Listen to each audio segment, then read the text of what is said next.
සියලු දෙනාම හැකියාව මා ආසන්නයෙන් කරගෙන එවිට ඔබල පාන් ගුරුව නිවැරදිව දර්ශනය වන්නේ මාදුතිය එක්සත් තරුණ කැල විසින් පස්වනවතාවට නිර්මාණය කොට ඉදිරිපත් කරන ලද තුල්ලාංශ ජාතක කතා වස්තු විදාදක්වන නුවන් දංශක කලාකරුවා විසින් නිර්මාණය කරන ලද විස්මිත පාන් ගුරුව නැරඹීමටයි ඔබ මේ පැමිණෙන්නේ. ඔබ දකිනවා මේ නිර්මාණය තුළ නෙළුම් පොහොට්ටුවක් සහ උඩුගුවනේ පාන් ගුරු දෙකක්. නමුත් තව සුවල්ප මොහොතකින් ඔබේ සිත් මවිත කරවයි. ඔබ දකි මේ නෙළුම් පොහොට්ටුවේ පෙති දිගහැරිලා පහන් කූඩුව නෙළුම් මල බවට පත්වන ආකාරය මේ මනරම් දර්ශනයක්.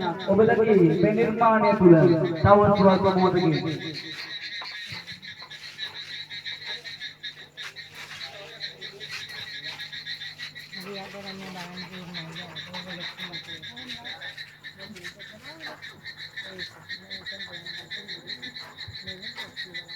බලන්න නිලුම් පොහොට්ටුව නිලුම් මල බවට පත්වන ආකාරය දැන් ඔබට පෙනේ.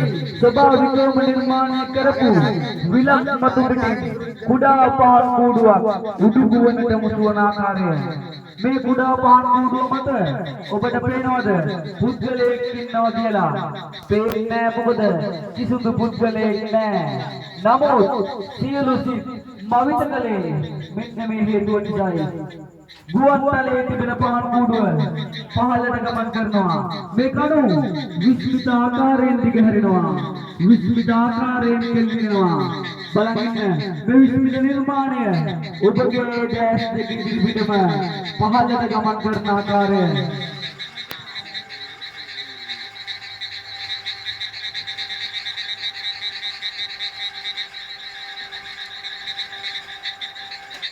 පහළට ගමන් කරපු පහන් කූඩුව දෙස මොහොතක් බලන්න ඔබට පෙනේ බුදුරජාණන් වහන්සේගේ සම්බුද්ධ මුගල සීකර වෙන කැටයම් කර ඇති සියුම් වූ විස්මිත කැටයම් කලාව. සම්පූර්ණ පහන් කූඩුව පුරාවටම පරිවාර කූඩු මේ හංසයන්ගේ මතු පිට ඔබට පේනවා ඇති කොළබටු වලින් නිර්මාණය කරලා තිබෙන්නේ. කොළබටු දසදහසකට ආසන්න ප්‍රමාණයක් යොදාගෙනයි මේ නිර්මාණය අද දිනේදී ඔබට ඉදිරිපත් කරන්නේ.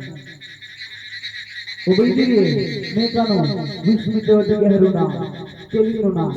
දැන් ඔබ ඉදිරියේදීම මේ කණු හකුලාලමින් නැවත වතාවක් මේ නිර්මාණය ගුවන්තලයට මුසු වෙන්නේ.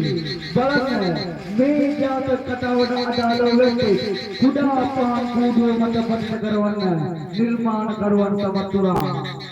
නිලුම් වලට පාලින් ඔබට රූපරාම පෙළක් දිස්සනවා. එයින් කියවෙන්නේ තුල්ලහංස ජාතක කතා වස්තුවයි. පළමු රූපරාම නිරූපණය වන්නේ මාන්තනංගලේ වතුර බීමට හංස සුමුඛ සෙනවිලා බෝධිසත්ව හංස රාජයාට ඇරීම් කිරීම. දෙවන රූපරාම නිරූපණය වන්නේ හංස රැණ මාන්තනංගලේ වතුර බොන ආකාරය. තුන්වන රූපරාම නිරූපණය වන්නේ වැද්දා ආටෝ පුගුලට බෝධිසත්ව හංස රාජයා ආසීම. හතරවන රූපරාම නිරූපණය වන්නේ වැද්දා බෝධිසත්ව හංස රාජයාව රාජමාලිගාවට බාර දීමෙන් පසුව රාජකීය වෛද්‍යවරු විසින් හංස රජුට ප්‍රතිකාර කරනකම.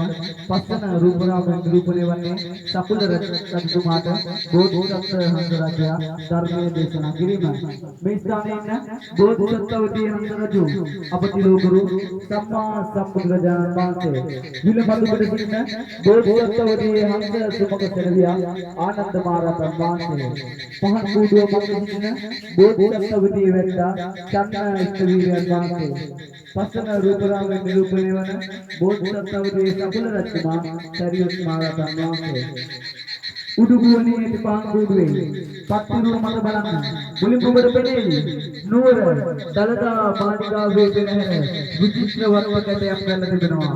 දෙවනෝ බලන්න බුදුරජාණන් වහන්සේ ධර්මයේ දේශනා කරන ආකාරය. ඒවට සතර වරම් දෙවිවරු වැඩසිටින ආකාරය සියුම්ම කැටයක් ගන්න තිබෙනවා.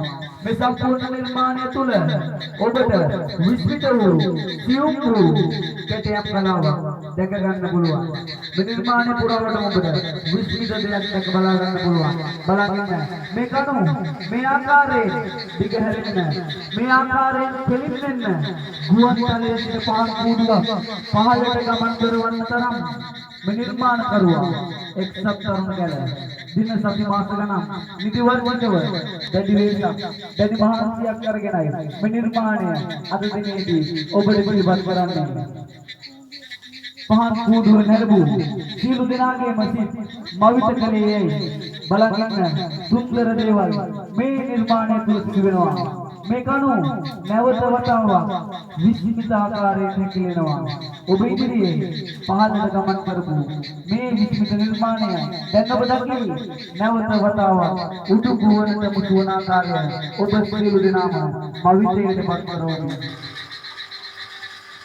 පාන් කූඩුව උඩු ගුවනට මුතු වෙtti කොබගේ බෑස්මානී සිදුවෙත්තා පාන් කූඩුව මත පත්වී සිදුවෙත්තා පාන් කූඩුවෙන් නතුර දානවා. මෙන්න මේ කරුණ නිසායි අපි ඔබට මේ නිර්මාණය විස්මිතයි කිව්වේ. බලන්න සුන්දර දේවල් සිදුවන විස්මිත දේවල් සිදුවන මොහොතක් මේ කුඩා පාන් කූඩුව විල මතු පිටට යටි නෙළුම් මලේ ප්‍රතිහැකිලා පාන් කූඩුව නිලුක් පොරොවක් බවට පත් වෙනවා. අර කුඩා පාන් කූඩුව වගේම ඔබ දකිනවා මනරම් දසන. ඔබ මේ දකින්නේ මේ නිර්මාණය තුළ සුන්දරත්වයයි. නරබු සිල් දනාගම සිත්ම විදේට පත්කලේ මේ ගල්ගුවා ద్వාරයෙන් මතුවන වැට්ටයි. පාන් කූඩුවෙන් වැට්ට තුදාන වෙලා ගල්ගුවා ద్వාරයෙන් මතු කරන්න නිර්මාණ කරුවා සමත් වුණා. නිර්මාණ කරුවාගේ සාජ හැකියාව කුසලතාවයේ කෙනෙක්ද ඔබට මනාව තේරෙනවා ඇති. ඊළඟ වසරේදී මීට වඩා විවිධ නිර්මාණයක් ඔබට මේ ස්ථානයේදී දැක බලා ගන්න පුළුවන්. එයත් නැරඹීමට බැරිවෙන්න හෙට දිනේදී මේ විස්මිත පාන් කූඩුවේ ප්‍රදර්ශනය නිමාවට පත් වෙනවා.